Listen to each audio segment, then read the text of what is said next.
Ici Sarah de Ciné Techno et voici ma critique d'Eschatos pour Nintendo Switch. Le jeu est développé et publié par Qt et il est disponible depuis le 13 janvier 2022. 2 éditions physiques pour collectionneurs sur Switch et PlayStation 4 sont actuellement en précommande chez Strictly Limited Games avec une sortie prévue au 4e trimestre de 2023.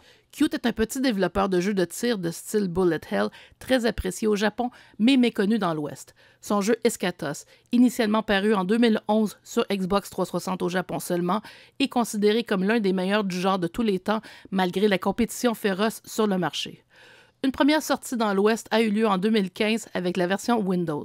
Le portage du jeu sur Switch et PlayStation 4 comprend également les jeux Judgment Silver Sword et Cardinal Sins, les 2 premiers titres publiés par Qt, initialement parus en 2004 au Japon sur WonderSwan Color. On contrôle dans Eschatos un vaisseau qui doit défendre la Terre contre une invasion extraterrestre en recourant à un système de bouclier qui permet d'absorber les tirs ennemis pour mieux contre-attaquer avec des tirs directs ou ayant une portée élargie. L'historique des 2 autres jeux est intéressante. Un développeur nommé MKai les a conçus dans le cadre de concours organisés par Qt pour promouvoir son moteur de développement de jeu Wonder Witch qui permettait de créer des jeux indépendants pour la WonderSwan. On dit par ailleurs que Judgment Silver Sword a été inspiré par le jeu classique Radiant Silver Gun de Treasure. Puisque l'image des 3 jeux est à la verticale, il est possible de faire afficher l'écran en mode tâté, donc à la verticale. Contrairement à Judgment Silver Sword et Cardinal Sins, Eschatos n'offre qu'un seul niveau de difficulté, mais en revanche, on a accès à 3 modes de jeu, Original, Advanced, qui inclut des bonus sous forme de power-up supplémentaires, et Time Attack. 3 versions de la bande sonore sont également incluses, Original, Arranged et Remastered. Un tableau en ligne des meilleurs pointages complète le tout.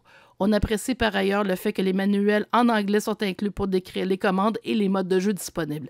Et puisque les commandes sont les mêmes pour les 3 titres, on n'aura pas à s'adapter d'un jeu à l'autre. Même les amateurs de trophées ne seront pas en reste, vu qu'il y en a pour chacun des titres, ce qui peut motiver le joueur à essayer d'aller toujours plus loin. Comme dans bien des Bullet Hell, l'écran est vite recouvert de tirs ennemis et le visuel peut alors devenir si chargé que l'on peut facilement se laisser déconcentrer et perdre une vie. Heureusement, des vies supplémentaires sont souvent disponibles, mais contrairement aux 2 prédécesseurs d'Eschatos, l'icône ne rebondit pas dans le bas de l'écran et on peut alors facilement la rater.